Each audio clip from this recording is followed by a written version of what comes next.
Bonjour à tous, bienvenue sur la causerie, très heureux de vous retrouver aujourd'hui pour une petite vidéo preview. Ça y est, on se lance dans la saison de Ligue 1 2024-2025, cette bonne saison de notre bon championnat français, la Ligue des Talents, la Ligue 1 McDonald's maintenant, voilà, maintenant changeons de naming, et on est parti pour une petite prono sur notre classement. Voilà, on a pris les petits effectifs, on va essayer de parler de chaque club de Ligue 1 sur cette petite tier list. Je suis avec Melvin, voilà, on a fait le bilan de la Ligue 1 il y a quelques mois. On est reparti pour cette nouvelle saison. Est-ce que tu es hypé pour cette nouvelle saison de Ligue 1? Bah oui, bien évidemment, on est toujours hypé quoi qu'il arrive quand le football, le championnat et les championnats reprennent. Donc oui, voilà, on a envie de voir qui va se casser la gueule, qui au contraire va nous surprendre. Voilà, il y a toujours ce petit indice et on sait toujours que les pronostics que tout le monde fait sont souvent foireux Oui, malheureusement. ça risque d'être pas Mais pas aussi. les nôtres. Ah, les notes Donc sont restez parfaits. Les jusqu'à notes la fin sont de la vidéo. parfaits. Et voilà, n'hésitez pas à vous abonner. On a bientôt 1000 abonnés. Ça vous fait très plaisir. Si vous aimez ça, vous pouvez liker cette vidéo. Et évidemment, donnez votre avis en commentaire avec votre classement de Ligue 1 que vous pronostiquez. On reviendra avec ça en fin de saison. On fera peut-être un petit bilan en fin de saison où on remettra la vidéo en se disant bon, là on a été très con. Là on a été très bon. On verra. Mais tout d'abord, juste avant d'aborder le classement de la Ligue 1, parlons de l'abonnement télé. Hein, voilà, DAZN. Ça y est, les prix sont officiels. 29,99 € pour un engagement d'un an, ou alors 39,99 € sans engagement. Donc c'est très bien, la Ligue 1 dure 8 mois maintenant qu'elle a 34 journées, mais tu t'abonnes quand même un an à DAZN. Voilà, ou alors ça le choix, le petit abonnement à 14,99 € avec un engagement d'un an, ou 19,99 € sans engagement pour avoir un match, celui du dimanche à 17 h, donc tu ne sais même pas quel match tu auras le droit. C'est quand même fantastique. Voilà, ça c'est beau. Je sais pas ce que t'en penses, mais c'est une Mais catastrophe. moi, je veux voir, par exemple, toi qui t'es un ancien abonné d'Amazon Prime, est-ce que par la passion, tu es prêt à t'abonner ou est-ce que tu vas quand même réfléchir Non, à la logique financière? je t'assure que je m'abonnerai pas à DAZN. Voilà, ça c'est clair, net et précis. On vous débriefera les journées de Ok. Ligue 1 parce qu'on les regardera. Mais pas de la manière DAZN. J'ai Beansport, donc j'aurai le match de Beansport. Ça voilà. Mais Amazon, ce qui était très bien avec Prime, c'est que moi j'avais le truc Prime Vidéo, j'avais l'Amazon Prime, je regardais les séries dessus. Le pass Ligue 1 c'était Oui. 12 balles. Oui, c'était un cumulé, quoi. C'est ça, et c'était 12 balles, et franchement c'était quali. T'avais tous les matchs de Ligue 1, ça va. Là, 40 balles. C'est une folie. Je sais pas combien ils auront d'abonnés, honnêtement. Je pense que ça risque de se péter la gueule. Honnêtement, j'ai peur que ça sente pas très bon pour les droits télé et la Ligue 1. On a déjà connu le fiasco Media Pro, est-ce qu'on aura le fiasco DAZN? Je ne sais pas, mais vous inquiétez pas, on suivra tout de même la Ligue 1 ensemble. Voilà. De quelle voie, on verra bien. Et vous aurez quand même droit à nos débriefs cette saison. Mais c'est vrai que c'est quand même une catastrophe.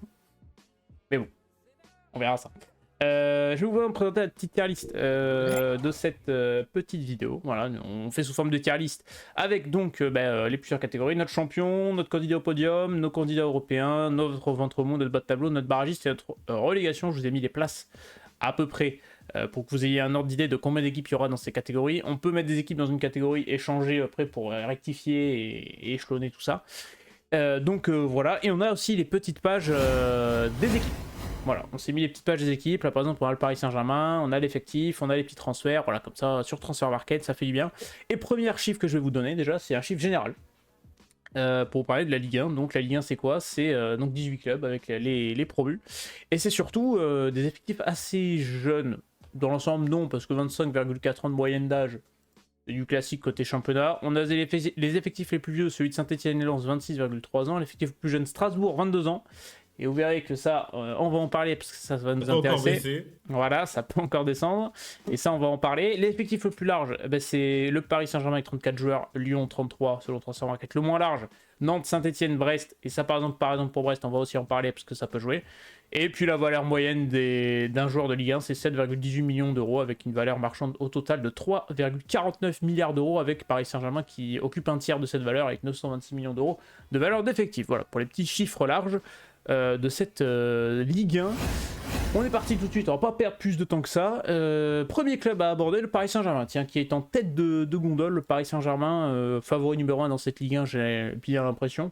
Basculons sur la page Transfer Market du PSG, avec quelques départs. Bon, c'était souvent des indésirables, en plus de Kylian Mbappé, voilà, qui est parti à Francfort, Renato Sanchez qui est reprêté au Benfica, Edouard Michu qui part libre en Turquie, Levin Kurda qui n'a plus de contrat, voilà, avec deux recrues, Joao Neves pour 60 millions d'euros et Safonov, le gardien de Krasnodar pour 20 millions d'euros.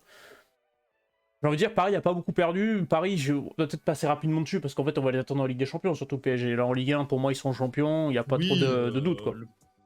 Le PSG est surdimensionné pour cette Ligue 1, puisqu'on va en faire le constat rapidement. Cette Ligue 1 s'appauvrit globalement, donc le PSG a quand même une marge aujourd'hui qui est quand même extrêmement supérieure à ses principaux concurrents. Donc oui, bon, le PSG sera champion. On verra l'an 2 de Luis Enrique. La première année était quand même plutôt intéressante. Il y a quand même de bonnes choses qui ont été faites et je trouvais qu'il y avait un collectif quand même qui se démarquait au Paris Saint-Germain, ce qui n'était pas souvent le cas les années précédentes. Donc j'ai envie de voir. Pour l'instant, il y a deux recrues, mais il y a peut-être William Pacho, le défenseur de Oui. Francfort, qui pourra arriver et qui est un garçon quand même qui est très très talentueux et qui peut faire du bien à l'arrière-garde parisienne. Donc moi j'ai envie de voir ça. J'ai envie de voir. Il y a quand même pas mal d'inconnus, en tout cas de joueurs où j'ai envie de voir leur progression. Tu vois, Eman Kari qui revient et qui devrait être intégré dans la rotation parisienne, qui avait fait une seconde partie de saison intéressante à Lorient.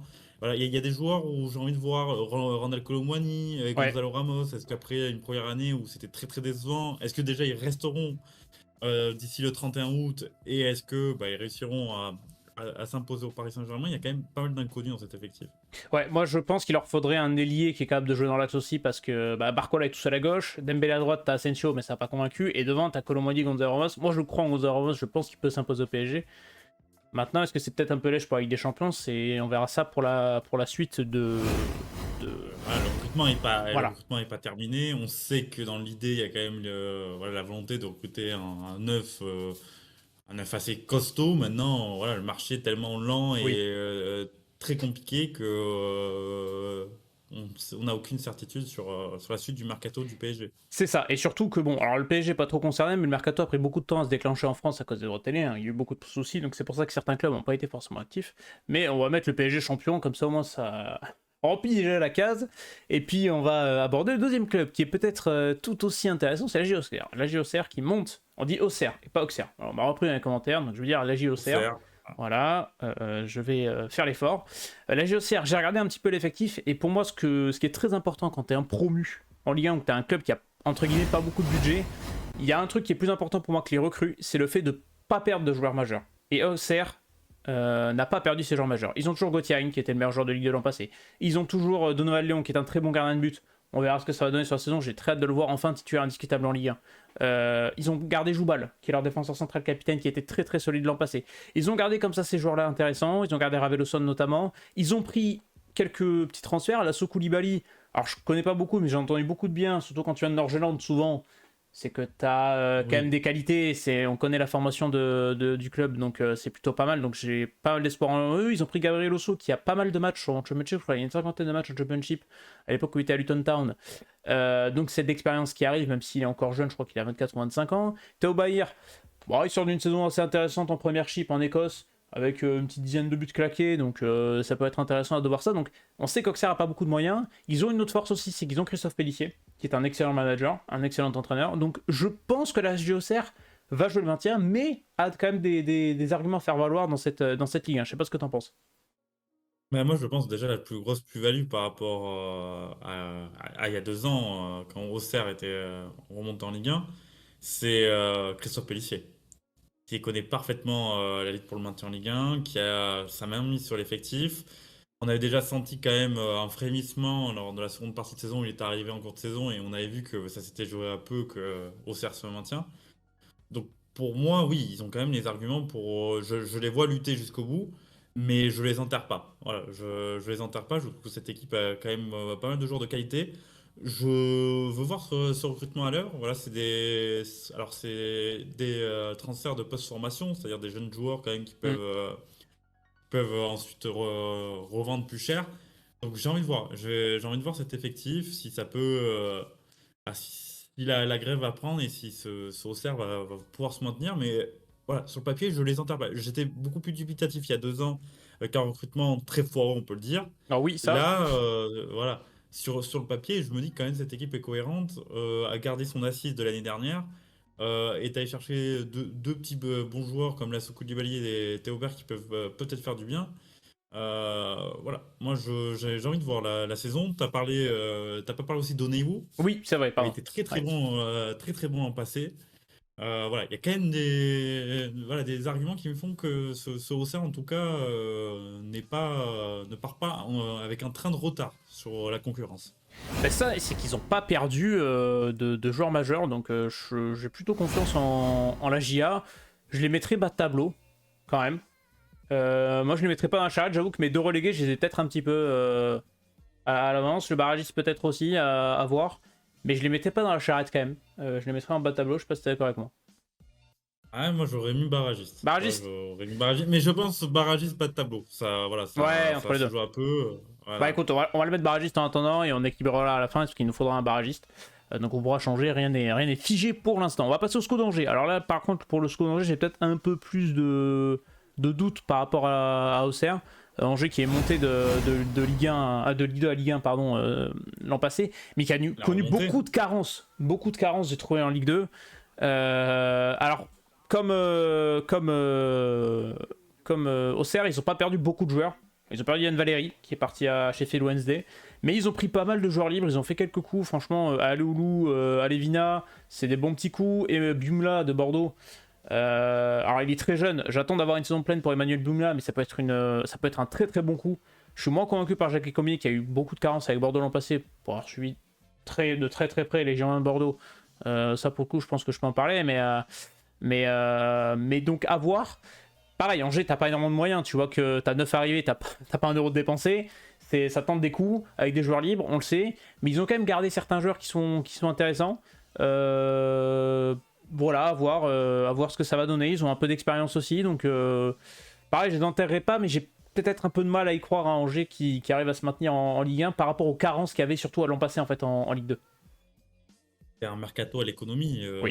Quand t'es en juin depuis quand même voilà, deux saisons, on sent que, voilà, le club est en instance de vente. En tout cas, il y a une volonté de vendre ce club.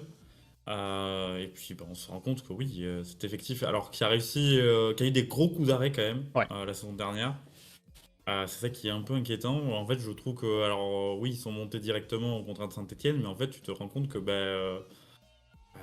Angers qui restait en Ligue 2, ça aurait pas été déconnant, quoi. Bah, Il y a c'est-à-dire eu qu'à des la moments mi-saison, ils avaient où... peut-être 10 ou 12 points. Je crois qu'il y avait 12 points d'avance sur Voilà. Saint-Etienne. Ils finissent la saison, ils sont au bord de la place de barragiste parce que Saint-Etienne choque contre Rodez en fin de saison. Quoi.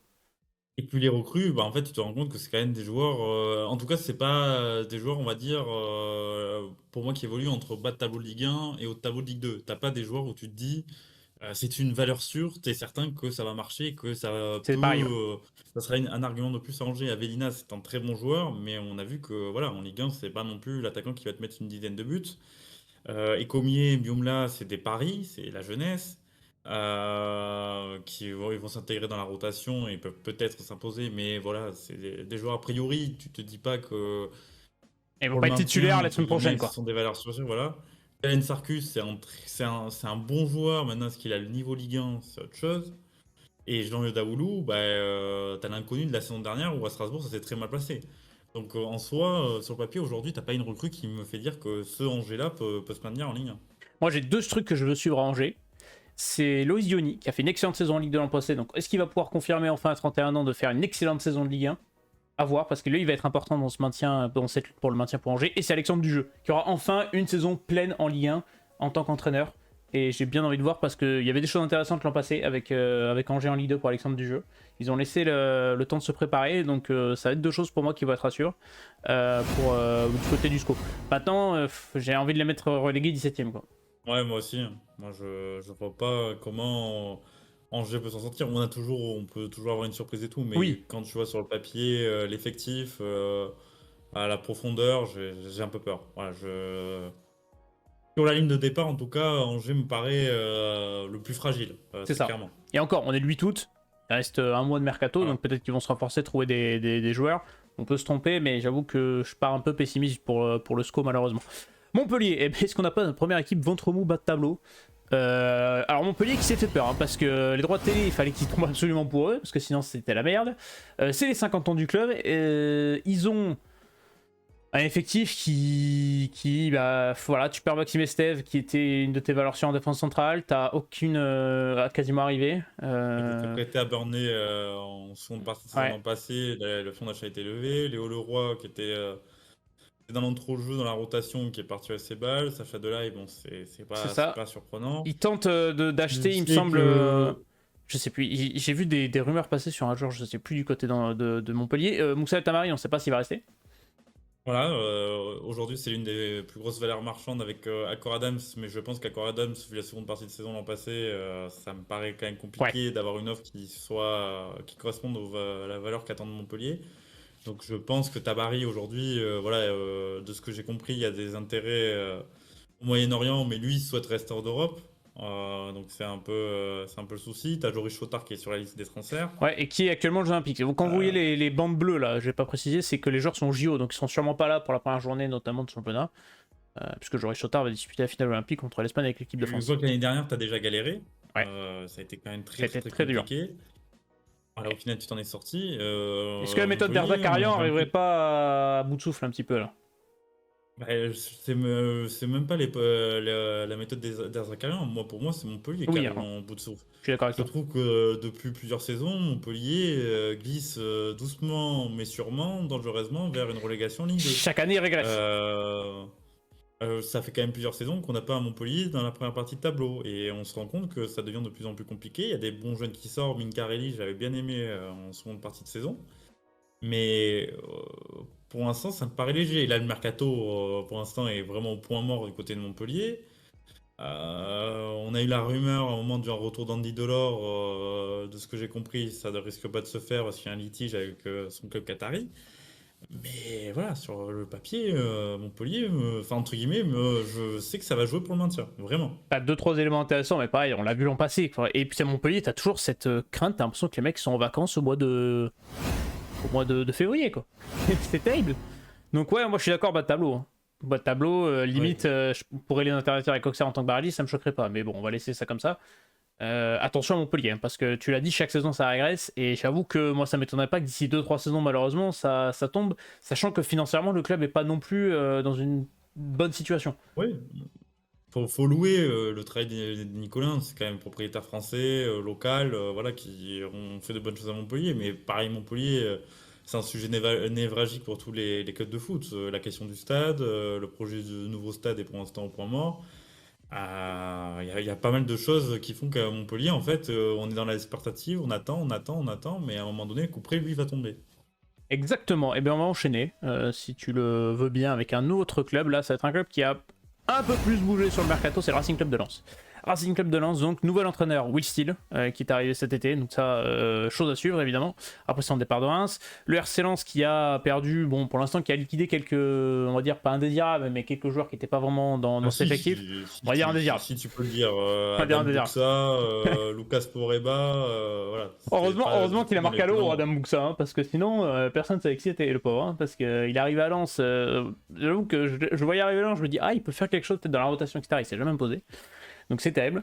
Il y a eu des arrivées, voilà, Malang Sarr, le coup, Chavez, que je connais pas beaucoup, mais de ce qu'on dit, c'est quand même un petit coup, un petit sympathique avec un petit jeune. Il y a l'instance de départ peut-être d'Eli Boy du côté de Marseille, donc ça reste à voir. L'arrivée de Will Steele, qui est peut-être la plus grosse arrivée du mercato du côté du RC Lens, le remplacement de Francaise.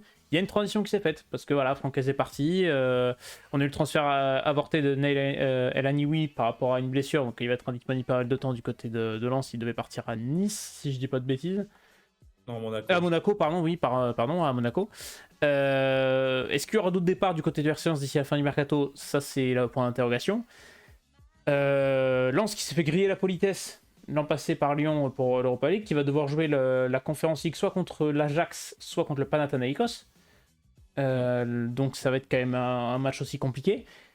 Si à l'Europe, ça peut changer la perspective qu'on a de la saison lensoise. Je sais pas ce que tu en penses, mais Ah oui, oui, ça pourrait l'embellir parce que quand tu vois l'été un petit peu, en tout cas le mois de juin morose avec ce dossier Francaise, ce changement, et ce beaucoup, virage beaucoup dans le pris board, par le hein. RC Beaucoup de Lens, changements dans le board voilà, lensois. ce virage pris avec l'idée de revenir à entre guillemets quelque chose de beaucoup plus raisonnable, bah, tu te rends compte que voilà, sur le papier, ce RC Lens en fait c'est pour l'instant pas renforcé. Et tu t'attends même à ce qu'ils perdent des éléments. Eli Boyi, on en parle. Alors, le remplaçant devrait être Mbala Nzola. Il y a un accord entre Lens et Fiorentina pour un prêt sec. Ce qui te montre déjà que Lens n'a pas beaucoup de liquidité du Bah, tout. le président Euh, Lensois l'a dit et ils ont besoin d'argent. Et c'est un peu le bordel dans les caisses à Lens, j'ai l'impression. voilà, donc comme ça, c'est quand même très très compliqué. Brice Samba, alors il était sur le départ début de mercato, ça semble être moins le cas, mais là aussi, ça peut bouger. Derrière, tu as Danso, quand même franchement, Medina, je pensais que Danso allait voilà, partir. Danso ou Medina.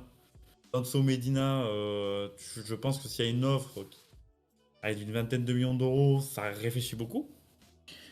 Voilà, il y a beaucoup de joueurs où tu es un peu dans cette situation. Tu as des éléments sont revenus. Alors, Springs, on a hâte de voir ce qui va se passer pour Ouais. lui. Mais il y a des joueurs intéressants, moi, je trouve, Avec- à Lens. Alors, Malangsar, j'aimerais Ah bien oui, voir il y a des. comment il va se relancer. Le petit Kouchanov, le petit Ouzbek de 20 ans, moi, j'aimerais bien le voir. La Bolaskari, j'aimerais bien voir ce qu'il donne s'il a quelques minutes de temps de jeu en Ligue 1. Il y a des petits jeunes intéressants que j'aimerais bien voir aussi du côté de Lens cette Sur saison. le papier, il y a un effectif pour, entre guillemets, voilà, jouer place européenne. Maintenant, le mercato est encore Ouais. long. Il y a le départ d'Eli Wahi qui se fera, à mon avis, avant le 31 et qui, mine de rien, même si voilà, c'est qu'une saison et on peut dire qu'il y a eu quelques ratés, mine de rien, on fait quand même une grosse saison, enfin une très bonne saison. Et tu vas, entre guillemets, perdre quand même une valeur sûre de la Ligue 1. Ah, voilà, il y a pas mal, il y a pas mal d'incertitudes. Moi, Lens, pour moi, c'est un petit peu le flou. C'est pour ça qu'on va le voir sur le classement qu'on va mettre. Moi, je mets pas Lens européen. Je suis assez d'accord avec toi, je mettrai ventre mou parce qu'en fait, j'ai l'impression que l'effectif qu'on a vu là, le 31 août, ce sera pas le même, quoi.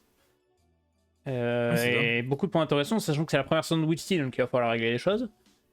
Ouais, moi je suis assez d'accord avec toi, je le mettrais qui finit 7. Tu sais, il peut finir comme saison 7 avec le Paris Saint-Germain qui chope la Coupe de France, ça te permet d'avoir la place en Conference League qui se libère, et donc d'avoir Lens européen à la fin de saison. Mais à voir ce qu'ils vont faire en Europe aussi, ça peut peser dans les jambes.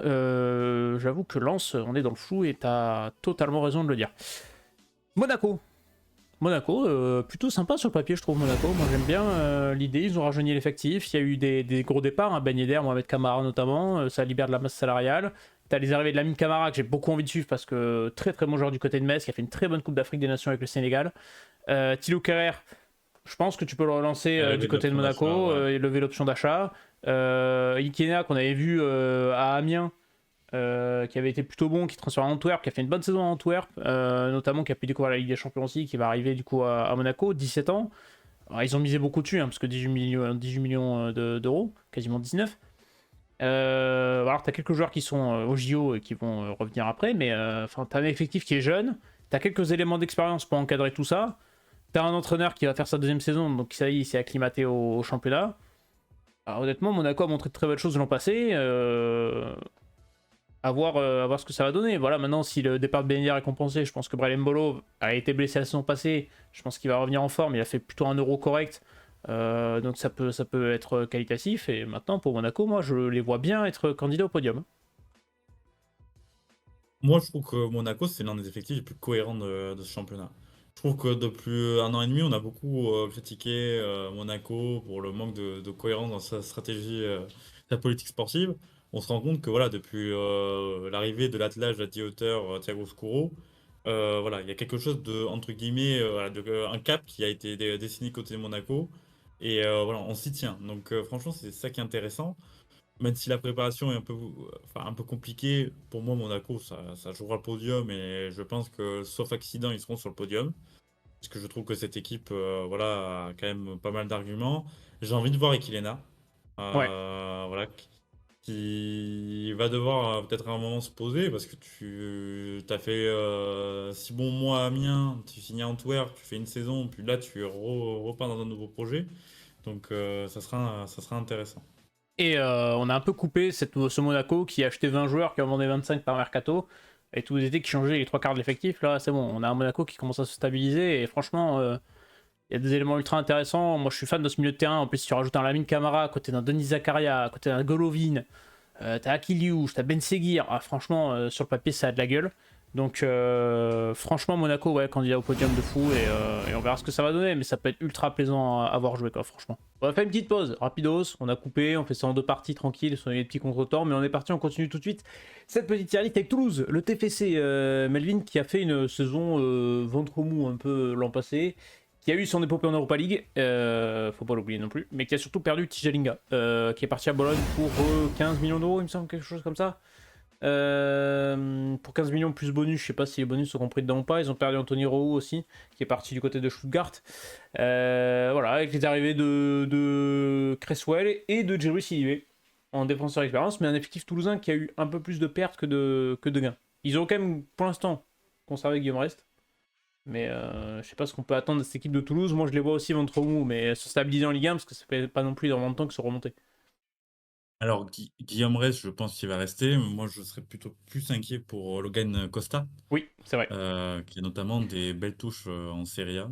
À Bologne. Bologne, c'est la piste la plus chaude. Donc, lui, je pense qu'il partira. Toulouse, l'année dernière, j'étais plutôt inquiet parce que tu perds quand même tout ton entrejeu avec Van Den Boomen, Springs et déjà Guéret. Finalement, tu as réussi quand même à construire un petit peu quelque chose.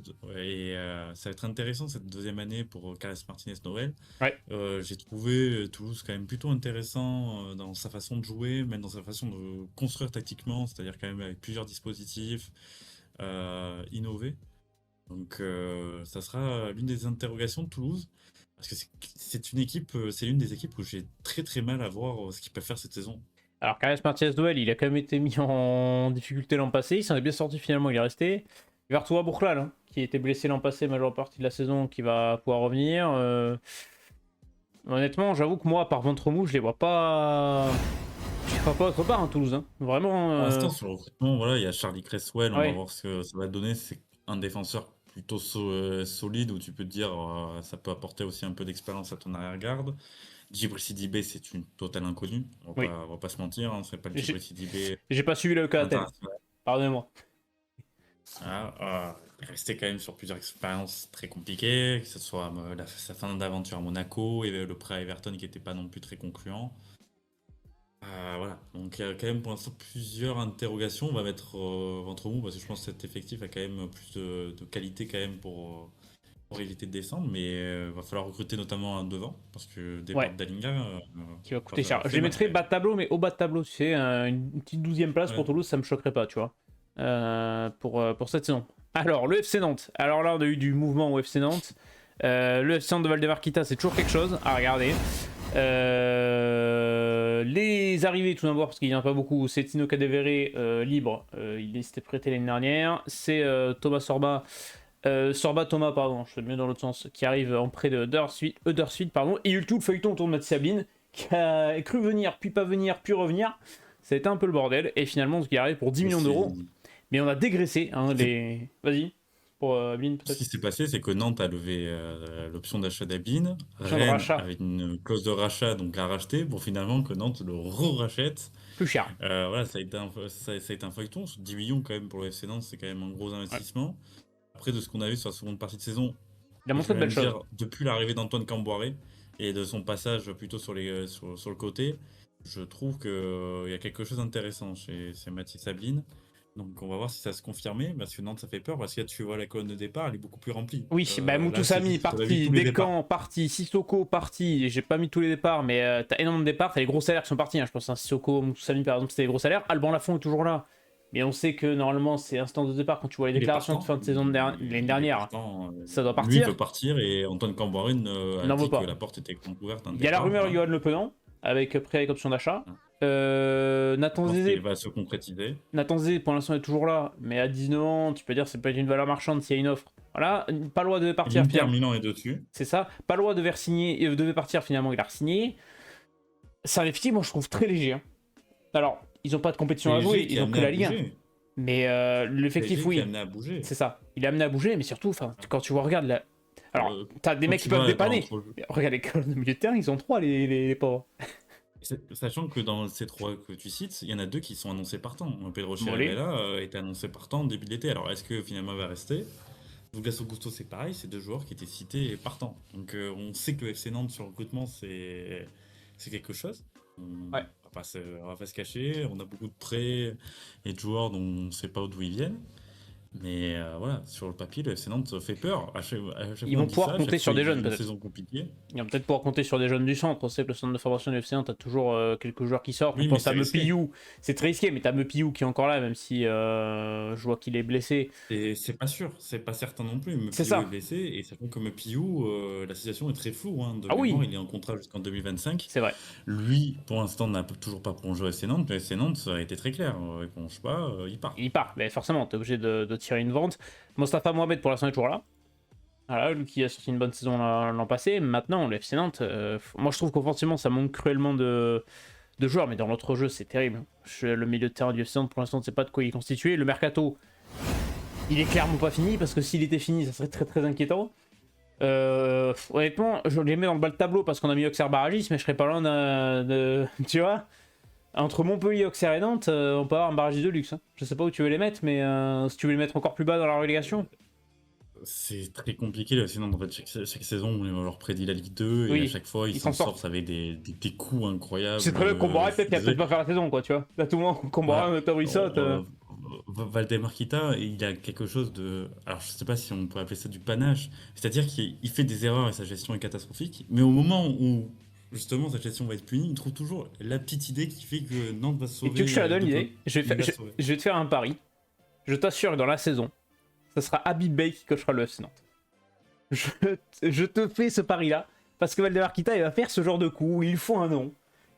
Et Habib Bey, je trouve que, tu vois, qui arrive comme ça au pompier de service, à la fin de saison. On le sait, et puisque les deux l'ont dit clairement en conférence de presse. Antoine Camboré et Valdemar Kita Ils ne peuvent pas sont se pas amis. piffrer. Ils Voilà, peuvent ils pas sont se pas piffrer. amis, et voilà, ne peuvent pas se piffrer, ont deux visions du foot totalement différentes. Donc pour l'instant, le mariage, on va dire, enfin le remariage tenu, même si je n'ai pas trouvé qu'il y avait un effet, enfin en tout cas un Oui, c'est redressement pas non plus exceptionnel en fin de clair saison. du FC Nantes. C'est ça qui m'inquiète un peu, c'est-à-dire qu'on souhaite voir des départs, mais pour l'instant, je vois pas beaucoup d'arrivées. Donc c'est ça qui est inquiétant. Et comme on sait que, alors, c'est pour ça que je temporise un peu, parce que Baptiste Rouet, qui est dans la série de recrutement, est quand même réputé comme être un bon recruteur. Mais Moi, c'est ça qui m'inquiète du côté du FC Nantes. surtout que moi, je me rappelle, fin de saison dernière, des articles qui sont sortis dans la presse en disant que le FC Nantes avait un gros budget, enfin un gros budget, un certain budget pour le mercato. Alors je sais pas d'où sortait ce budget, j'ai pas l'impression que il sort réellement là quand tu vois la première partie de mercato estival, il reste un mois. Et ça veut dire que là, pour l'équipe de la semaine prochaine qui va être alignée pour la première journée de championnat, bah honnêtement, je sais pas. Je sais pas ce que va aligner le FC Nantes. Ça peut être potentiellement inquiétant. Donc je les mettrai en bas de tableau et peut-être qu'on définira le dernier relégué tout à l'heure, à part si on a vraiment un club qui nous saute aux yeux. Voilà. Moi, il y en a un qui me saute aux yeux, et Ouais, moi aussi. mon petit doigt me dit qu'on va On a peut-être le même. longtemps en parler. On a peut-être le même. Parlons du Havre. Le Havre, alors là, on connaît les mercatos du Havre à l'économie parce qu'il n'y a pas d'argent. Voilà. Et comme je le dis, pour les clubs qui n'ont pas beaucoup de moyens, qui ont des cellules de recrutement voilà, avec pas beaucoup de moyens, qui peuvent pas faire non plus des gros coups. Vous voyez le Havre, hein, 4 départs, 9 arrivées pour 0€, 0€, hein, tout simplement. Là, c'est le mercato du Havre typique qui nous ont habitués depuis 2-3 saisons maintenant. Mais ce que je regarde d'important du côté du Havre, c'est surtout que pour l'instant, tu n'as pas perdu tes éléments entre guillemets essentiels à certains postes, Si, notamment. Oui, tu as perdu certains. Oui. Mais tu as certains éléments qui pour sont. moi, il y en a un. On va en parler, mais Je pense mais il y que. en a un qui me saute aux yeux. Je veux dire au hasard que Ah c'est non, l'entraîneur. c'est Non, même pas, pas. c'est pas. Ah bah dis-moi Ah alors. non, c'est pas le blanc, c'est André Ayou. Ah, ok.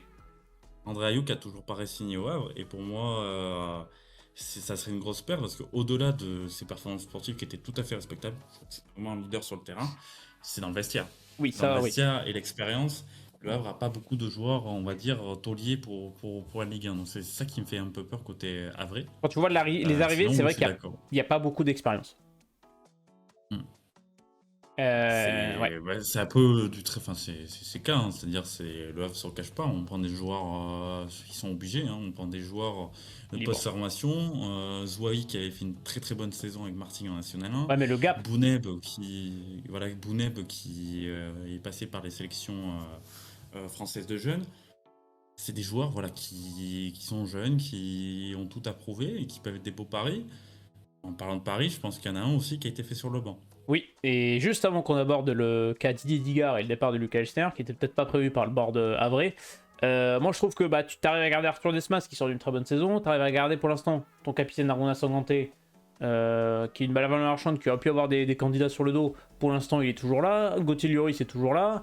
Donc, tu as gardé quelques cadres. Tu as gardé tes jeunes. Yacine Keshta, pour l'instant, est toujours là. Tarialine est toujours là. C'est des gens qui seront pas là la semaine prochaine parce que là, ils sont en train de jouer avec le Maroc actuellement pour la 3ème place des JO. Tu as réussi à garder aussi Kouzaïev, finalement, qui s'est avéré être un pari gagnant l'an passé. Donc, il y a quand même ces choses-là qui sont bien du côté du Havre, c'est que tu as réussi à garder quand même certains éléments. Par contre, j'avoue que je ne m'attendais pas au départ de Lucas Elstner. Ça a été très compliqué. Ça a été un feuilleton qui a eu du mal à se dénouer longtemps, hein, a mis longtemps à se dénouer, puisque ça durait des semaines. On avait compris que lui voulait aller à Reims, et que c'était une question ensuite d'accord entre les deux clubs. Ça a mis longtemps à se dénouer. Le Havre a vite acté, en tout cas en cas de départ de Lucas Elstner, le choix de Didier Ticard, qui me semblait une évidence. Beau pari, je trouve. Voilà, un beau pari. Mais voilà, c'est vrai que le départ de Luca Elsner, qui était l'homme de l'artisan du projet, alors ce qui me rassure entre guillemets pour le Havre, c'est qu'en fait c'est que Luca Elsner qui part, mine de rien, puisque le staff qui était avec lui reste au Havre, dans sa majorité. Mathieu Bonnemer est toujours là, Ça, c'est vrai. ce qui aurait pu ne pas être le cas parce que Mathieu Bonnemer est aujourd'hui l'un des directeurs sportifs les plus cotés de France. Sa cellule, en tout cas ses hommes de base sont là aussi. Donc en soi, c'est ça qui peut être rassurant pour l'Havre, ou c'est juste la tête du coach. Et c'est là aussi, c'est un pari. Didier Digard, c'est totalement un pari qui peut être gagnant, mais qui peut être aussi perdant. Je suis content qu'il retrouve un bon Didier Digard et qu'on voit une saison complète avec une prépa, etc. Maintenant, Voilà, voilà, on verra.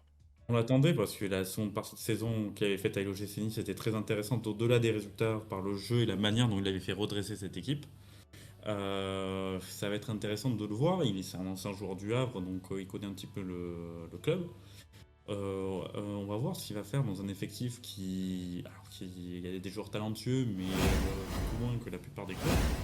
Va falloir la jouer fine du côté du Havre, sachant qu'on sait très bien que voilà, le budget n'est pas du tout extensible. Et aujourd'hui, s'il y a un club avec Angers qui met pas beaucoup d'argent, c'est le Havre. Et il faut dire aussi une chose qu'on a l'habitude de dire, c'est que la deuxième saison est toujours la plus dure quand t'es un pro. Voilà, c'est toujours plus compliqué une deuxième saison en Ligue 1 dans l'élite. Et on l'a senti la seconde partie de saison. Ils se sont fait très très peur. C'était beaucoup plus compliqué. Donc attention Havre, j'ai pas envie de les mettre relégués. Peut-être parce que moi, je les ai remis. Tu vas les mettre relégués. Ok, j'ai peut-être pensé à un autre club On avant verra, ça, je sais pas mais si toutefois, je te voilà. suis. Il y a deux clubs où je le vois peut-être. Voilà, moi j'ai un autre club peut-être qui va aller dans la charrette, mais écoute, pour l'instant on met le Havre et on souhaite pas évidemment ça au Havre, mais c'est vrai qu'on verra à la fin du mercato si ça va faire un ou deux coups. Ça m'étonnerait pas que Mathieu Bodman nous sorte un ou deux coups du chapeau d'ici la fin du mercato et la fin du mois d'août.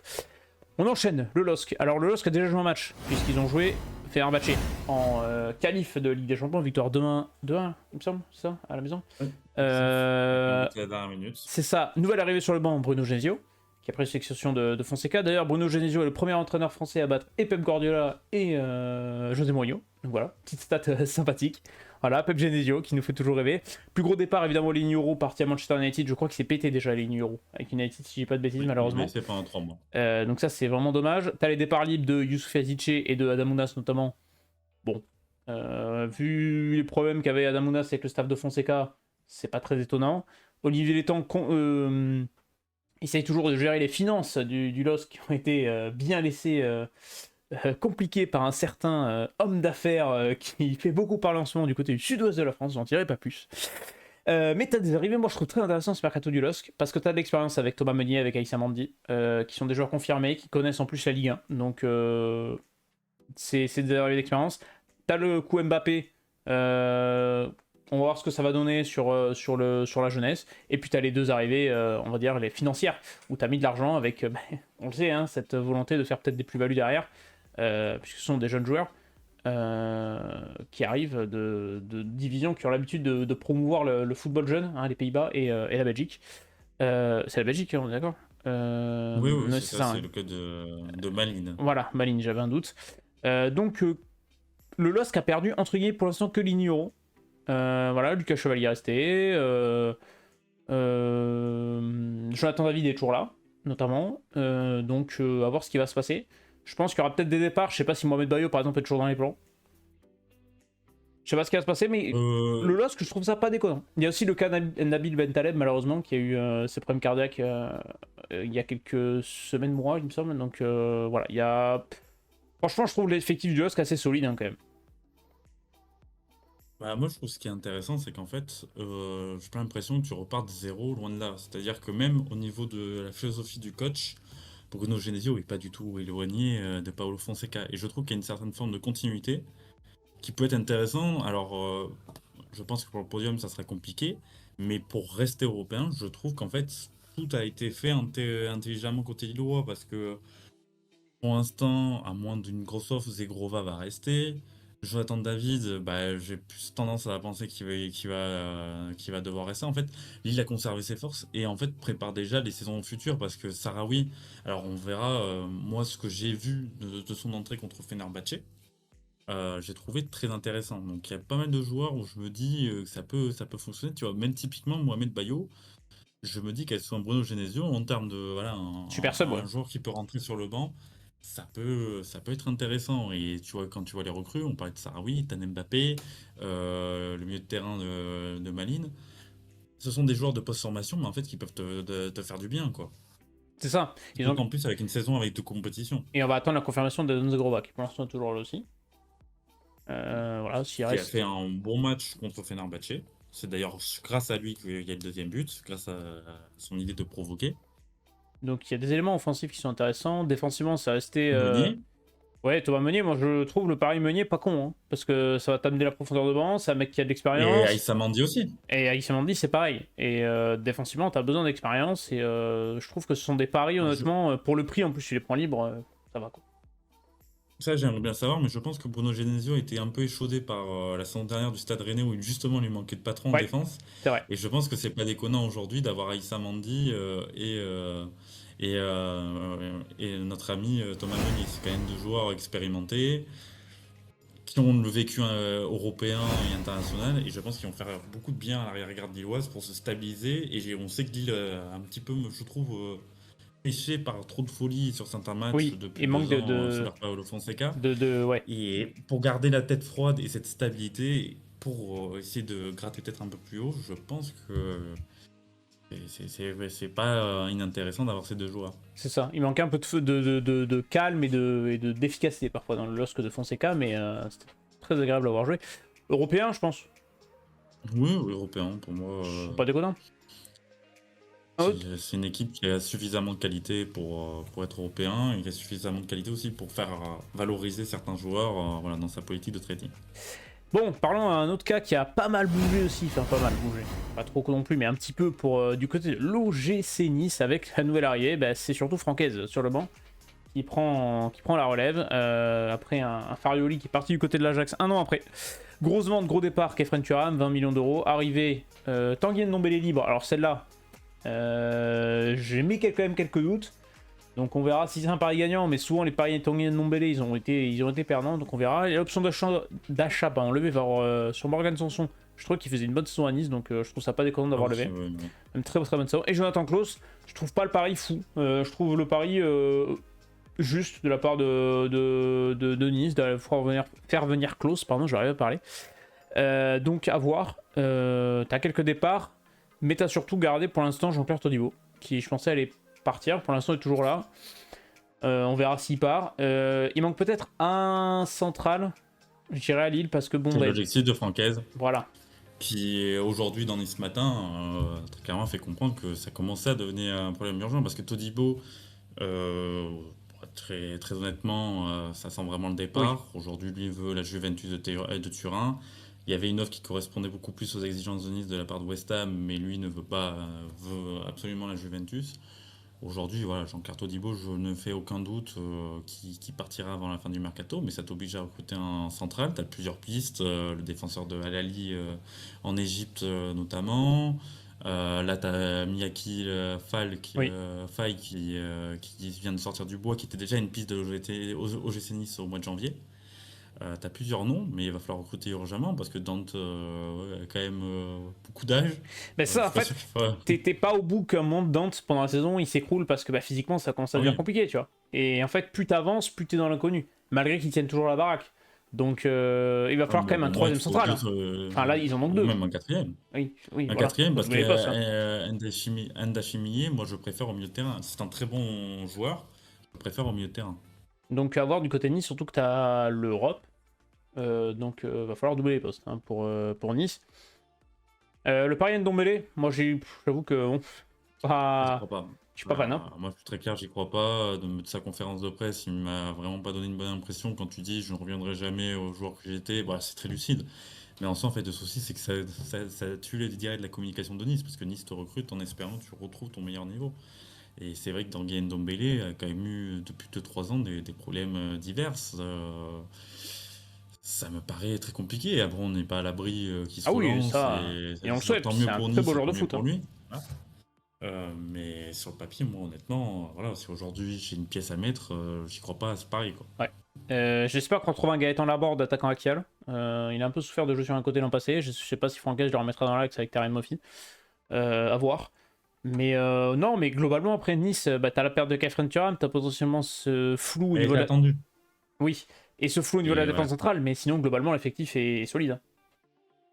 Moi, je le trouve très solide et je pense que Francaise, en plus, est le choix parfait pour essayer de développer et de relancer une petite philosophie offensive. Parce que c'est vrai que la saison dernière, c'est quand même si les résultats n'étaient pas déconnants, tu sentais qu'il y avait cette frustration de ne pas proposer plus de jeux.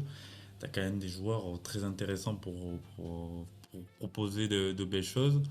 Je pense qu'avec Francaise, ça peut marcher. Pour l'instant, le recrutement, je trouve, voilà, hormis Paris et Ndombele, je trouve très intéressant, par exemple, l'arrivée de Jonathan Klaus. Francaise le connaît parfaitement. Oui. Klaus a besoin de se relancer. Ça m'a tout l'air d'un transfert gagnant-gagnant et qui pourrait aider l'OGC Nice à franchir un cap. Et pourquoi pas, voilà, essayer Mais bon, de lutter durablement pour le podium. Moi, je le vois européen. ouais, je le vois dans les trois. Une cinquième place, je pense que Nice signerait tout de suite. Je pense aussi. Ben alors là, on va enchaîner des clubs qui nous intéressent beaucoup. L'Olympique de Marseille. Alors celui-là, je pense qu'il y aura des choses à dire parce que Marseille, qu'est-ce que ça a bougé sur le mercato? Arrivé en trompe de Roberto De Comme chaque Zerbi. année. Ouais, mais là, je trouve que ça a changé de manière. Autant l'année dernière, j'étais le premier à dire que j'étais pas du tout hype par le mercato de l'OM. Finalement, tu sors d'une saison qui est catastrophique. Je crois que j'ai regardé, c'est la pire saison depuis 2015 parce qu'il faisait que des top 5 depuis la saison 2015-2016. Et donc là, t'es hors du top 5, pas d'Europe. T'arrives à attirer Roberto De Zerbi.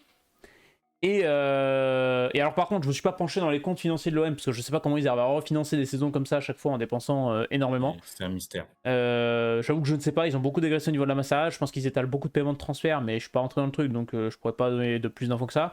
T'as des départs, Iliman Ndiaye qui est reparti après une saison, 18 millions. Ismail Assar qui repart pour 15 millions. Ça, tu fais pas de perte, je crois qu'ils ont une petite plus-value dessus. Gendouzi, bon, c'est l'option d'achat qui est. Vitinha, grosse perte.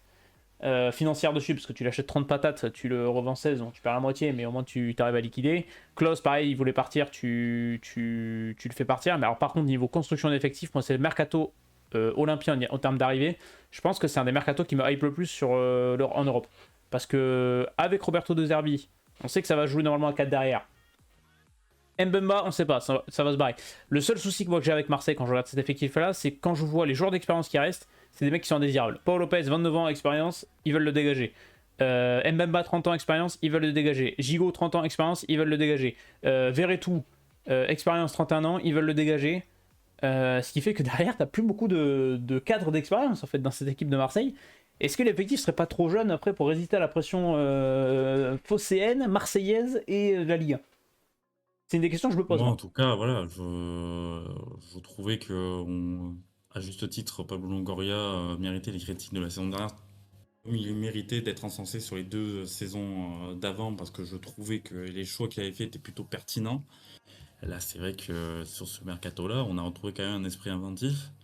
Honnêtement, on aurait dit il y a 3 mois, à la sortie de la saison de l'OM, Roberto De Zerbi arrivera. Bon, N'y croyez pas, hein. personne Alors j'ai les personne n'y 5 croyait. entraîneurs l'an passé, t'as pris Gattuso, Gasset. Et puis tu vois les premières pistes, t'avais longtemps désiré Paulo Fonseca, Ouais. finalement tu t'es tourné sur Sergio Conceição et au final tu fais ce super coup avec Roberto De Zerbi qui va faire beaucoup de bien. Si tu arrives à le garder quand même sur la durée, je pense que si tu arrives quand même à avoir 2-3 ans avec Roberto De Zerbi, l'OM peut vraiment franchir un cap. Et on sait très bien que c'est un peu comme Marcelo Bielsa, c'est des mecs qui réussissent à bonifier leur effectif et à sortir la meilleure version de chaque joueur. Et quand tu vois honnêtement sur le papier l'effectif de l'OM, il y a des choses qui je trouve très super Oui. intéressantes. J'ai commencé à suivre les matchs amicaux. Quand t'as Merlin sous position latérale intérieure qui s'incorpore au milieu de terrain, j'ai envie de voir ça cette saison. J'ai envie de voir un Valentin Rongier sous Roberto De S'il arrive à Zerbi. revenir, mais j'ai J'ai envie de peur voir, voilà. que. J'ai peur que ça J'ai fasse envie de voir compliqué. Valentin Carboni, qui pour moi un joueur qui peut vraiment exploser cette saison. Quid du transfert de Mason Greenwood qui a beaucoup fait Bah, ça, parler il a fait parler, pour son côté malheureusement. extra-sportif, voilà, son côté extra-sportif. Cet OM-là va être emballant et cet OM-là aujourd'hui il doit jouer au podium. Aujourd'hui, il faut pas se cacher, si l'OM n'est pas sur le podium, ça sera véritablement un échec Un parce vrai que échec après les au investissements, ouais. vu de l'investissement, au vu de l'investissement qui est quand même colossal, même s'ils ont réussi à vendre, hein, Iliman Ndiaye et Ismail Assar, mine de rien, ils sont pas non plus trop perdants. Ils ont réussi à les sortir. Si la force aussi Pablo Longoria, on aurait bien voulu voir ça à Bordeaux aussi. C'est-à-dire que quand tu te plantes, t'arrives quand même à sortir tes joueurs. Et Là, ça fait Bordeaux, dire. voilà, comme ça, avec les gens de Bordeaux, cette vidéo, on les salue. Peut-être qu'on fera la prévue de National 2, hein, c'est pas peut-être mon pertinence. Outre la rue de Greenwood qui va faire parler, et je pense qu'on a le même avis tous les deux sur le transfert du bonhomme et le piètre être humain que cet homme est, mais c'est pas grave. Enfin, si c'est grave, mais maintenant que c'est fait, malheureusement, on peut pas faire grand chose. Lilian Brassier, moi je trouve que c'est un super coup. Avec la défense centrale Balerdi-Brassier, je trouve que ça a de la gueule. Il manque peut-être un C'est un latéral. bon lanceur. Ouais, Un bon lanceur surtout Brassier. Il va faire beaucoup de bien. Je pense que sous Deserbi peut vraiment progresser. Ils l'ont coté combien en termes de et montant? ben c'est un prêt avec une option d'achat à 12 ou 14 millions, il me semble, Euh, non? Quelque chose comme Bah ça, voilà, hein. c'est un joueur qui peut partir le double. Si véritablement, avec je crois vraiment, c'est pareil. Si vraiment il y a un joueur sur la saison de l'OM, je me dis ce mec peut vraiment progresser, c'est Yann Il Brassier. avait l'option pour Baumélité, donc il va ça pouvoir combler la rotation si c'est une excellente Logique, idée. Ils ont pris Derek Cornelius en plus, donc là, niveau poste des la défenseurs rotation, centraux, c'est nickel. Bon, il manque peut-être un latéral, parce que quand t'as Merlin à gauche et à droite, à Sidia, je crois qu'il est pisté. Le jeune Sidia qui est en équipe de France olympique. Donc pour moi, il manque ce poste de latéral. Le milieu de terrain, je suis absolument fan de Pierre-Emile Olbière. Je trouve que c'est un super coup. Je trouve que voilà, c'est prêt avec option qui citait d'achat, mais pour aller à l'OL oui. l'hiver dernier. Et qui finalement, ça aussi, sachant qu'en plus pour l'adaptation, c'est quand même Il parle français. voilà, c'est un franco-danois. Donc c'est quand même très très bien. C'est quand même un mec qui a plusieurs années de première ligue, que ce soit C'est Southampton ou ça. Tottenham. Et c'est un mec qui est hyper fiable, qui se blesse pas. En fait, avec Tottenham, il s'est quasiment jamais blessé, et donc c'est un mec qui est fiable. Moi, il y a un nom qu'on n'a pas parlé, c'est Ismaël Koné, qui était à la Copa avec le Canada, qui est un Ouais. super joueur, qui sort de Watford, qui sort de très très bonnes saisons, et je pense, alors je sais pas si ce sera l'association première Holberg-Koné, je pense que d'abord, il y aura peut-être Kondogbia, moi je trouve que Kondogbia m'a pas trop convaincu pour l'instant l'OM, mais en plus vu le salaire, on sait pas, mais Oudaï c'est pareil, on sait pas trop ce que ça va donner. J'aimerais bien voir cette association milieu de terrain Holberg-Koné dans le 4-2-3-1 de De Zerbi. Ça serait intéressant. Et après, on l'a dit, Valentine Carboni. Alors, à Monza, il a eu du temps de jeu. C'est un véritable crack. Et là, tu sais, on parlait de l'option de rachat de Mathis Sabline tout à l'heure avec Nantes. Là, le problème, c'est que l'OM a une option d'achat, mais l'Inter a une option de rachat. Je crois que c'est 36 millions d'options d'achat et 40 millions d'options de rachat. Donc, en fait, le problème, c'est que si le mec fait une saison exceptionnelle, tu sais très bien qu'il restera pas. Et ça, c'est con, quand même. Mais tu sais très bien que malheureusement, tu obligé de partir sur Oui. ce principe si tu voulais avoir ce talent pur. Parce que franchement, c'est un joueur qui est très très intéressant, qui reste sur une super saison, comme tu l'as dit à Monza, et qui est un gamin qui peut vraiment, entre les mains de Roberto De Zerbi, te casser la baraque cette saison. Il y a Amin Harit que j'ai beaucoup envie de voir aussi dans ce système, qui va être Il intéressant. Et par contre, il y a un point peut pas d'interrogation, en à avancer. part le latéral, c'est l'avant-centre. Tu as commencé à l'évoquer. Ouais. Mumbadia, ça me semble un peu léger. Il y a la piste Nketiah qui est relancée un petit peu. Tu as Wai. Je sais pas quel est le vrai du faux, si c'est une piste pour mettre la pression à une autre, etc. J'avoue que Nketiah, je trouve qu'en Ligue 1, c'est bien, si tu arrives à le faire. Je sais pas si tu te qualifies en Ligue des Champions, si c'est suffisant pour Marseille. Mais je trouve que pour cette saison, Nketiah serait pas con. Après, ça dépend le prix, parce que ça peut être très cher, hein. Arsenal est quand même gourmand. Et ben, Alors pour l'instant, Nketiah, on verra parce que je trouve que c'est une piste très complexe. Honnêtement, aujourd'hui, tu fais Eli Wahi, moi je trouve que c'est un Et il y a très très Moukoko. très solide. Il y a Moukoko aussi Ouais. qui est dans les packs. Voilà, un Coco qui, voilà, je trouve que Eli Wahi, Je pense que c'est en termes de profil, tu perds quand même Aubameyang, le remplacer par Eli Wahi, sur le papier, je suis pas sûr, tu es vraiment sur une grosse perte quoi. Aubameyang Loin de sort là. quand même une excellente saison, hein, faut le dire. Après, Ah oui, oui. Wai, si t'arrives à le relancer, ça peut être pas mal. Il va falloir qu'il se mette au Après, diapason du supporter marseillais, parce qu'il va arriver avec un petit background. pour moi, la saison que fait Eli Wahi à Lens est plutôt intéressante. Par rapport au contexte, le prix du transfert. Pour moi, Eli Wahi, c'est une valeur sûre de la Ligue 1. Donc, j'ai clairement envie de voir Eli Wahi à Marseille sous Roberto De Zerbi. Honnêtement, moi aujourd'hui, on me dit Antoine Nketiah et Eli Wahi. En termes de buteur, hein, je Oui, parle de buteur, je, je en Ligue 1, oui. privilégierais Eli Wahi. J'ai envie de les mettre sur le podium, hein. Moi, j'ai limite envie de les mettre deux. Moi aussi. Non, ouais, d'accord, hein. Pour moi, c'est devant Monaco. Allez. Est-ce qu'on peut le mettre? Non, on va mettre Monaco. Allez, c'est bon. Allez, on met Marseille 2 et Monaco 3. L'AS Saint-Etienne, eh ben écoute, c'est une des équipes que j'ai très envie de suivre. Moi, cette saison, l'AS Saint-Etienne, promu, racheté, donc nouveau propriétaire, ça y est, nouvelle ère à Saint-Etienne, on relance la SSE. Et moi, je trouve, et on l'a répété pour les clubs qui viennent de monter et qui n'ont pas beaucoup de moyens, tu as réussi à garder des cadres, tu as réussi à éviter de perdre trop de joueurs. Et tu as réussi à recruter des joueurs, je trouve, intéressants. Abdelhamid, valeur sûre de Ligue 1, fiable, expérience, qui a de la bouteille, qui va être un cadre dans le vestiaire, même Homme de si. vestiaire. Voilà, donc franchement, c'est banco. David Ashvili, pour regarder les Girondins de Bordeaux tous les week-ends et me les repartir, je peux dire que j'en ai vu de large, long et en travers. Très bon coup. Malgré tout, il va falloir qu'il trouve de la régularité. Il a fait des très bons matchs amicaux avec Saint-Etienne. Premier match, je crois qu'il a quelqu'un de doublé dès son premier match avec Saint-Etienne. C'est un bon coup maintenant. Est-ce qu'il va réussir à s'adapter à la Ligue 1? Je pense. Ça peut être. Il faut juste qu'il trouve de la régularité. Voilà. Parce que David Ashvili, l'an passé, avec Bordeaux, bon, le contexte à Bordeaux est très compliqué, mais il fait 30 matchs dégueulasses, 8 excellents matchs sur la fin de saison et un bon euro. On remercie Saint-Etienne d'avoir filé 6 patates à Bordeaux quand même, parce qu'ils auraient pu attendre que le club coule pour aller chercher le joueur. Donc ils ont été grands princes de mettre 6 millions d'euros. Ben Holt, j'avoue que je connais pas beaucoup, c'est un pari. Donc c'est franchement un effectif stéphanois qui a de quoi quand même avoir les armes pour se maintenir. Je sais pas ce que t'en penses. Mais moi, je trouve que les recrues, pour l'instant, je me dis ça apporte quelque chose. C'est-à-dire que chaque recrue, entre guillemets, peut véritablement te permettre de t'élever au niveau Ligue 1, ce qui est l'objectif de la Saint-Etienne, voilà, pour cette bataille pour le maintien. Youssef Abdelhamid, voilà, c'est un super joueur et un super homme.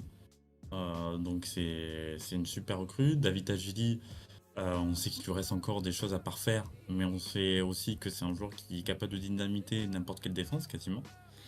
Ben Holt, voilà, on va le découvrir parce que bon, vous en doutez bien, on ne suit pas le championnat Ah, australien. si ensuite tout est championnat et pas dans la merde. Et voilà, donc c'est des recrues intéressantes. Pour l'instant, comme tu l'as dit, ils n'ont pas perdu de joueurs, en tout cas de joueurs majeurs. Donc ça sera à suivre Saint-Etienne. Je pense que le mercato est loin de terminer, Oui. d'après les dires d'Olivier Dalloglio. Je veux voir ça. C'est-à-dire que cette nouvelle ère de Saint-Etienne, je veux le voir parce que j'ai l'impression que quand même tout est fait pour, entre guillemets, voilà, on part pas sur tout de suite. À voir aussi Avec- Samuel Agustin, qui arrive d'Autriche. J'avoue que je connais pas le joueur, c'est pour ça que j'en ai pas trop parlé, mais on a entendu un peu de bien, donc je pense que ça peut être aussi une belle touche, le Ghanéen. Aussi, Olivier Dalloglio connaît la Ligue 1 pour le coup. Jamais été fan de Dalloglio pour être honnête, mais je pense qu'il a une carte à jouer lui pour Saint-Étienne. Bon, évidemment, tu n'auras pas Bouchoirie qui est avec la sélection pour les JO pour la première journée. Gros coup d'avoir gardé Bouchoirie. J'aime beaucoup ce joueur-là. Voir comment il s'intègre. Bon joueur de balle. T'as gardé Mouefek aussi. T'as toujours Tardy au milieu qui peut dépanner à droite à gauche, qui a de l'expérience. Non, franchement, Saint-Etienne, ça peut être Et le. puis Ouais, vas-y. même sur les retours de près, Louis Mouton, il Oui. reste quand même sur de belles perfs à Pau, tu vois, dans la rotation, ça peut être intéressant. Début de prépa, de ce que j'ai vu, il est plutôt intéressant. Donc je pense que Saint-Etienne vraiment les armes pour se maintenir. Vraiment, Est-ce qu'on les mettrait pas, gros pari, on les fout ventre mou à une 10-11e place? Ah, ouais, moi je mettrais bas de tableau quand Tu les même. mettrais bas de Tu vois, tableau? 12 rêves, Ouais. ouais, 12 rêves, voilà, mais je les vois pas. Bah, Je trouve 12, qu'il y 13, a 14, quand 15, même, on a notre bas de tableau. je trouve qu'il y a quand même un, ouais, Allez, c'est quand même une belle place pour une top première Ligue 1. 7, top 7, top 8 qui se dégage, quoi. Et bien parlons d'une équipe du potentiel haut de tableau, l'Olympique Lyonnais. Alors eux aussi, ils sont agités sur le mercato. Lyon, c'est très simple. Lyon, c'est 134 millions d'euros de vente, d'achat, pardon, 24 millions d'euros de vente. Je crois que Textor a promis de vendre pour 100 millions d'euros. J'avoue que là, l'argent sorti. Waouh! Alors, ça là, j'étais pas prêt. Je sais pas, j'espère qu'il a l'air insolite, John Textor, et qu'il fait pas du pipotage parce que le retour de Bourbon qui risque d'être très très puissant et risque de pas faire du bien. Donc, j'espère que vraiment c'est pas des conneries et qu'il a vraiment les sous qu'il assure derrière. Mais ça a dépensé à tir larigot du côté de l'Olympique Lyonnais. Il y a eu les options d'achat qui ont été élevées, hein. Benrahma, Mangala, Noama. Mikotadze est arrivé, ça c'est le bon coup au niveau offensif parce qu'avec un Lacazette qui va être, pour l'instant qui est toujours là, qui était soi-disant dans son départ, il va rester. L'association, j'ai bien envie de la voir et c'est très intéressant. Ryan Cherky sur le départ, on verra combien ils arrivent à en tirer. T'as réussi à liquider quelques gros salaires. Voilà, je pense à. Ah, mais non, Daniel Nolan est toujours là, putain, il lui reste. Il souhaite le faire Ah partir. oui, d'accord, parce que là, ça concerne. Je pensais qu'il était en fin de contrat cette année, c'est pour ça. Pour moi, il était parti, c'est autant pour moi. Il lui reste un an de contrat. Voilà, il y a pas mal de joueurs, Anthony Lopez, Oui, comme notamment. tu l'as dit, qui doit lui aussi partir. Il a une piste à Strasbourg, mais c'est très compliqué par rapport à son salaire. Donc, c'est des joueurs qui vont avoir du mal à quitter le club, mais qui doivent le quitter. Lyon n'en veulent plus et Lyon doit surtout s'en débarrasser, malheureusement, par rapport à sa masse salariale. C'est vrai que voilà, on parlait de Doré, mais Lyon aussi, c'est-à-dire Ah faire un oui, bah mercato là, aussi offensif c'est en arrivé. l'absence des droits télé. Et par rapport à ce qui a été dit à la DNCG, c'est surprenant. Maintenant, sur les recrues que tu fais, hormis les levées d'options d'achat, par exemple Benrahma et Mangala, Moussa Niakate, c'est quand même un joueur plutôt solide. Georges Mikotadze, devant, peux te dire que, alors je sais pas si c'est le but ou si on va le mettre sur le côté, mais c'est quand même un joueur qui a une valeur, enfin qui, par rapport à la saison dernière, a quand même plutôt une valeur sûre. Voilà, on sait que Lyon va bouger. Là, j'ai vu Ryan Cherky, c'est pareil. Ryan Oui, Cherky, il est en instance de départ. il y a du monde, hein, Il dans sera l'effectif, pas. hein. La vache. Ah oui, oui, oui, mais il y a des départs, Oui, surtout pour l'instant, parce qu'il y a eu beaucoup d'arrivées, mais en fait, des départs, ça pour ça, il n'y tarde a à pas se tant que ça. concrétiser. Ouais, La c'est ça. Finali Diomandé, c'est pareil. Et c'est le Diomandé, salaire, ils n'en hein. veulent plus. Ouais, voilà. C'est compliqué de trouver des portes de sortie. Diomandé n'en veut plus. Tagliafico, est-ce qu'il reste, s'il part? C'est compliqué. Lovren, c'est pareil aussi. T'as Le Penant, ça va être prêt, voilà. Paul Akouokou, ils en veulent plus. Maxence Cazegré, il est sur le départ. Il y a beaucoup de joueurs sur le départ. El Arouche, ça va se concrétiser. Il va partir à Botafogo. Ils vont mettre 30 millions d'euros pour faire une magouille. Florent Sanchez, le transfert à 3 ne s'est pas fait. Donc voilà. Mais il y a beaucoup de joueurs, en fait. Pour l'instant, ça tarde à partir. C'est ça C'est le ça. point. Amine Sarr, pareil. Oui, je suis d'accord. Mais il y a des trucs qui sont intéressants, c'est Pierre Sage, qui aura une saison complète. Il a montré de très très belles choses l'an passé, donc à voir si ça se concrétise et qu'il pourra montrer de nouvelles belles choses. Pardon. T'as la vente de Jack O'Brien pour 20 patates, ça c'est le bon coup du côté de Everton. T'as revendu Acheter 1 Skelly million Alvaro. d'euros. Ouais, franchement, ça c'est une belle plus-value. Par contre, voilà, il y a la promesse de vente à la DNCG par Texor, va falloir vendre parce que quand tu te dis que l'an passé ils prennent une interdiction de recrutement, qu'ils sont à deux doigts de se faire épingler par la DNCG, enfin ils se sont fait épingler par la DNCG, mais ça aurait pu être pire. Et un an après, ils te claquent 135 boules. C'est terrible, hein. Franchement, c'est impressionnant du côté de Lyon. Je souhaite que ça réussisse pour eux parce que s'il n'y a pas l'Europe au bout, qu'il n'y a pas quelque chose, ça peut être compliqué. Mais je trouve que l'effectif est peut-être moins connu que les noms qui sont arrivés à Marseille par exemple pour comparer. Mais il y a quand même du talent dans cet effectif. Donc je les vois quand même être candidats à l'Europe, hein. Moi, je trouve que tout ce qui est mis en place depuis quand même plusieurs mois est quand même cohérent, que ce soit de la série de recrutement, le pierçage, quelque chose qui s'est mis en place. Donc ça, c'est intéressant. Voilà, moi, pour moi, ça sera européen, et je vais même dire que ça sera quatrième pour moi. Voilà, Allez, ça ben sera. ouais, ça, je te suis sur ça. Voilà, je vois cet effectif lutter pour le podium. Maintenant, je trouve que Marseille et Monaco ont quand même plus de valeur sûre à l'instant T pour être sur le podium. Voilà, mais on sait jamais pendant une saison ça peut changer au vu de. Ah, juste l'exemple de la saison de Lyon l'an passé qui a vécu 4 saisons en une, hein, quand même, faut pas l'oublier. Ils reviennent de très loin. Passons au stade brestois. Alors là, j'ai plusieurs interrogations. Du côté du stade brestois, pardon, donc qui va disputer la Ligue des Champions cette saison. Je trouve l'effectif malheureusement très court pour disputer une compétition européenne plus le championnat. Donc attention, retour de bâton du côté de Brest qui a perdu Lilian Brassier notamment, qui perd Steve Mounier, qui a pris Ludovic Ajorc pour épauler devant, qui a pris Julien Cardinal, qui a complété le transfert d'Amavi librement. Ils ont essayé de faire des coups parce que Grégory Lorenzi, ça c'est une très bonne nouvelle, est resté. Il y a des coups qui sont faits par Brest. Il y a les Smelou qui a des offres un peu partout, à voir s'il arrive à le garder. Est-ce que tu vois Brest avoir le retour de bâton malheureusement de la folie de l'an passé? Je pense que les supporters brestois vont quand même kiffer leur saison parce que là, t'as quand même la Ligue des Champions et ça, c'est quand même Oui, il a pris de la inespéré. Ligue des Champions. Il a pris de la Ligue des Champions. J'ai envie de Maintenant, dire, en fait, attention. Brest va retourner à son championnat habituel. Parce que voilà, encore une fois, bon, c'est la logique du club et c'est bien parce qu'en soi, bah, ils dépensent pas plus qu'ils ont.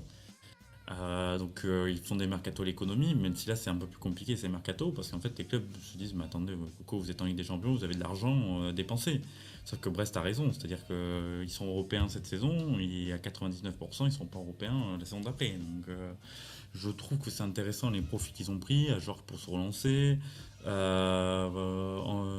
T'as NDI que je trouve intéressant, enfin, un bon défenseur central et qui peut franchir un cap. Le Cardinal qui a montré voilà, des choses intéressantes. Jordan Amavi, voilà, je suis un peu plus circonspect sur Jordan Peut-être de la Amavi, rotation. mais Hein. voilà, je pense que ça peut être bien dans la rotation. Ouais, j'ai envie de voir. Moi, je vois pas Brest du tout lutter pour l'Europe, hein, loin de là. J'étais plus alarmiste il y a quelques semaines quand je voyais les rumeurs au départ de Grigori Lorenzi. Je me disais, celui-là, il peut faire très très mal. Finalement, il est resté. Donc pour moi, je vois Brest se maintenir. Mais voilà, Moi, voilà, j'ai les pour moi, ventres c'est mous. ventre mou la ventre Et mou et tu vois, ventre mou, lisière, bas de tableau, quoi. oui, bah oui, la petite 11e place pour Brest. Ça serait entre guillemets une bonne chose parce que moi ce que j'avais peur l'an passé, c'est qu'il y ait le retour de bâton en se disant bah tu vas devoir jouer l'Europe, tu vas te cramer complètement, surtout que c'est le nouveau format Ligue des Champions, t'as plus de matchs. Et tu peux te dire bah ils vont payer en championnat et ça peut coûter cher, tu vois. Donc Et puis, ils n'ont pas l'habitude de jouer des matchs voilà. de compétition européenne, donc bien évidemment qu'il y aura une débauche d'énergie, que ce soit physique et mentale, qui sera peut-être plus importante que des clubs comme, je sais pas, le Real Madrid, qui sont habitués à ce genre de C'est ça, compétition. qui sont calibrés pour Donc ça. c'est ça qui peut être inquiétant, c'est ça qui peut Mais être inquiétant. Maintenant, c'est une formidable aventure. Donc voilà, qui fait voilà. les supporters Et Eric brestois. Roy, en fait, on l'a tellement enterré que voilà. Honnêtement, on dit ça, ça se trouve fin de saison, ils sont champions de France, voilà. Oui, oui, non mais Il voilà, reste. avec Eric Roy, nous, on ne croit plus en rien. Hein, mais les supporters brestois qui fait votre saison, vous avez bien raison, quoi. Je veux dire, à un moment donné, c'est quand même assez fou ce qui leur est arrivé. Et je pense que c'est des belles histoires comme ça qu'on aime beaucoup. Et on va pouvoir enchaîner avec le Stade de Reims surtout. On va pouvoir enchaîner avec le Stade de Reims. Allez hop, le Stade de Reims, direction nouveau entraîneur Lucas Eisner. Ça c'est quelque chose qui m'intéresse beaucoup, que j'aimerais beaucoup voir. J'ai hâte de découvrir Lucas Eisner sur ce banc. Très peu d'arrivées. Voilà, tout simplement.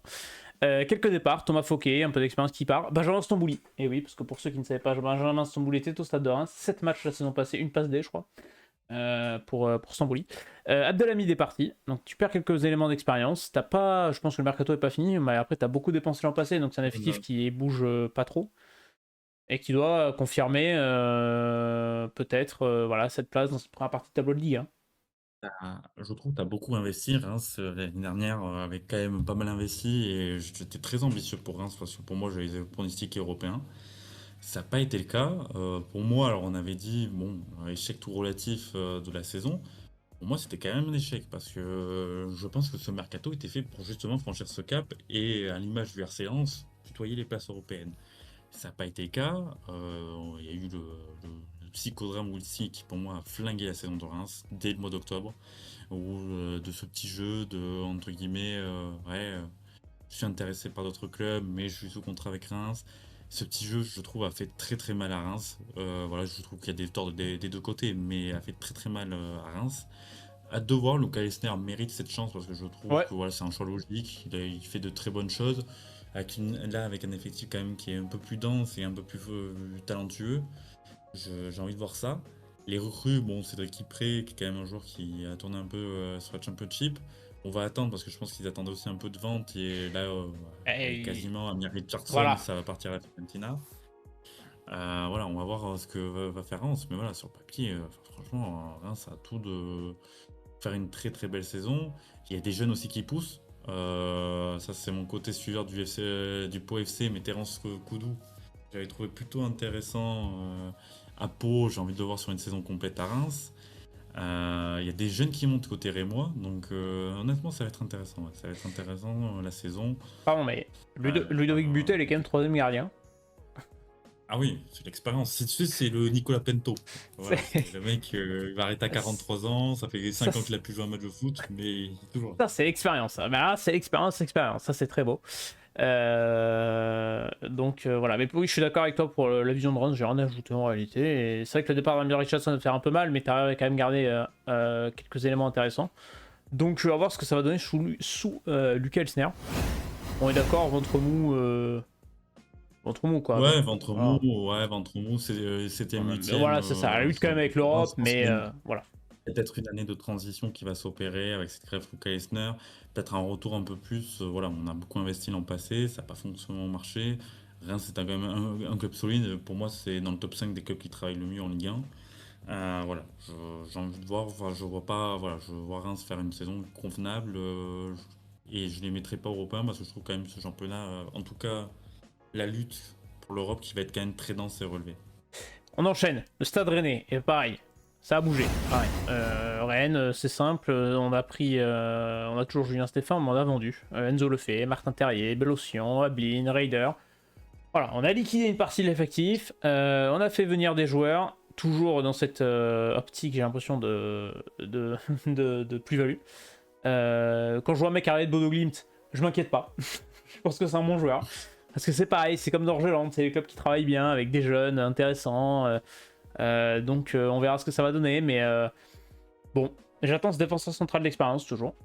Voilà, il y a Tobauer qui est arrivé quand même, tout de même, faut signaler en Une tant bonne, qu'expérience. voilà, 30 ans, qui est une bonne piste. Bonne piste. Honnêtement, Mais c'est pas fini, voilà. je pense à Rennes. Hein. Moi, pour moi, ce que je remarque à Rennes, c'est on veut liquider l'héritage de Genesio Maurice. Voilà. Je ne Oui, cache pas. Solder les erreurs du passé et voilà, repartir quasiment sur une feuille blanche. T'as Désiré Doué, là, je vois qu'il sera aussi partant. On sent déjà qu'il y a un changement totalement de stratégie de recrutement. On est passé de Florian Maurice qui était vraiment sur des pistes quasi exclusivement en Ligue 1 à Frédéric Massara qui là fait tourner à régime son réseau Serie A et tout ce qui est autour de la Serie A. Le championnat norvégien, quand même pas mal de joueurs qui passent souvent en Serie A aussi. Donc voilà, on va voir ça. On va voir ça. Rennes part dans l'inconnu parce qu'en fait, part dans l'inconnu à tous les étages, t'as l'effectif et t'as l'entraîneur Julien Stéphan. En fait, on a l'impression que Julien Stéphan, il y a 3 défaites d'entrée. On n'est pas sûr que Julien Stéphan reste. c'est vrai qu'il y a beaucoup de choses autour de Rennes. Hein. Et, Honnêtement, je sais pas trop voilà. quoi en penser. Et pour moi, il y a toujours pas ce défenseur central d'expérience, nom de Dieu. Il veut pas le prendre, hein, ce mec. Il y a peut-être Fabricio Bruno qui va signer Oui, défense à Mengo, même si c'est une piste complexe parce qu'en fait, bah, c'est au niveau du jour, ça bloque parce qu'il demande un salaire quand même assez conséquent. Voilà, on voit dans l'effectif Arthur Théâtre, est-ce qu'il va c'est rester? ça Ça aussi, aussi. c'est compliqué. Baptiste Santamaria aussi. Ça m'étonnerait pas que ce soit le prochain Benjamin départ. Hein. Bourigeaud. Bourigeau qui est sur un sens de départ aussi. Hein. Et c'est très complexe. Hein. Ludovic Blas aussi, Ludovic Blas, on dit aussi qu'il pourrait partir aussi.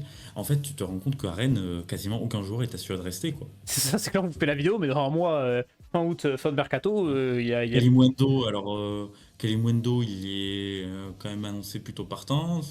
Stuttgart a fait une offre, ça ne correspond pas et ça ne correspond pas à ce que veut Rennes. Mais c'est pareil là aussi, c'est-à-dire tu as pas mal de joueurs, voilà. C'est ça. Donc on est vraiment dans le fou côté Rennes. C'est pour ça, on se dit ventre mou parce qu'on sait pas trop où le mettre en réalité. Enfin, je te dis, ouais, c'est vrai que c'est très flou et en fait, honnêtement, Rennes, le problème c'est que Il y a ouais, trop d'inconnus. Il y a trop d'inconnus l'équipe à sera pas Rennes. la même dans un mois, donc enfin, l'effectif en tout cas. Donc j'attends de voir sur des matchs concrets, de voir ce que ça va donner avec les recrues que je connais pas forcément. Donc voilà, pour Rennes, on va pas été très explicite parce que bah, ça va être compliqué. Et le dernier club, Strasbourg. Alors là, Strasbourg, je sais pas si on aura la même vision, mais alors moi, je sens l'accident de voiture, malheureusement, pour le RC Strasbourg. Je m'explique. J'ai l'impression que les mecs sont nos football manager. Hein, voilà, tout simplement. C'est pas une impression. Où est l'expérience? Ah non, il y a pas, c'est terminé. Strasbourg, c'est pas compliqué. Ouais, c'est simple. Ils sont comme ça, ils regardent. Là, je vois du Thomas Delaine, Voilà, 32 ans, c'est allez, tu ça. Non, mais dégages. regarde, t'as Thomas Dolen, 32 ans, Frédéric Guilbert, 29, Fila, 26, pareil, il connaît pas les liens. Et après, tout le reste, c'est à moins de 23 ans. T'as 3 joueurs au-dessus de 23 ans. Et après, tout le reste, c'est en dessous de 23. On va recruter du. Alors, Perea, pareil, excellent coup. Super joueur, super pépite. Technicien, machin et tout. Excellent, 18 ans. Mais en Ligue 1, elle va se casser les dents si t'as personne autour pour l'entourer. Ouais, honnêtement, je ne comprends pas. Et on évoquera le cas de l'entraîneur juste après. Mais enfin, t'as liquidé énormément de choses. Voilà, Demig est parti. Gamero, Motiba, Sissoko, tout ça c'est parti. Tous les joueurs d'expérience sont partis. On connaît l'influence de Chelsea. Il y a 8 mois, tu avais un gardien d'expérience, Matsels, qui était excellent, qui connaissait le club, qui était performant, machin et tout. Tu le vires. 8 mois après, tu dis que tu veux prendre Anthony Lopez parce qu'il te faut un gardien d'expérience. On prend le jeu pour des cons. Et malheureusement, pour les supporters strasbourgeois, je leur souhaite tout le bonheur du monde. J'espère que Strasbourg va faire une super saison. Et honnêtement, quand tu vois juste les joueurs, il y a énormément de qualité. Mais ça manque trop d'expérience pour faire quoi que ce soit en Ligue 1. Et le problème de la Ligue 1, c'est que si t'as pas de joueur d'expérience dans les moments où ça va pas bien aller, si tu dois jouer le maintien par exemple, parce que bah, t'as raté quelques échéances, etc., tu peux perdre complètement ton groupe. Et je veux pas parler de l'entraîneur, mais pareil, aucune expérience. C'est vraiment. Moi, j'ai l'impression que Strasbourg va aller au bout de son processus. Voilà, c'est décidé. J'ai l'impression qu'ils s'en fichent d'être en Ligue 1, en Ligue 2. L'idée, c'est Ouais, mais tu vas de faire comme partir 3 avec un quoi. effectif plus de jeunes. Ah oui, c'est très dangereux. Moi, alors, il y a de la qualité, hein. Il y a des joueurs de qualité. On met pas en doute le Ah potentiel oui, de non, ces ça, joueurs. c'est ça. Mais pour que le potentiel, entre guillemets, se confirme, il faut quand même les encadrer de joueurs d'expérience qui tempèrent dans les moments de crise et qui tempèrent même dans les moments d'euphorie. Et tu te rends compte qu'en fait, aujourd'hui, tu as fait le pari de la jeunesse, mais à tous les étages. À tous les étages avec cet entraîneur. C'est incroyable. Tu veux liquider, voilà, Frédéric Guilbert est sur le départ, Thomas Delaine, c'est pareil. Tu veux vraiment liquider tout ce qui est expérimenté. Ça a Voilà, plus de si tu veux 25 ans, partir, c'est barré sur la liste. C'est fou.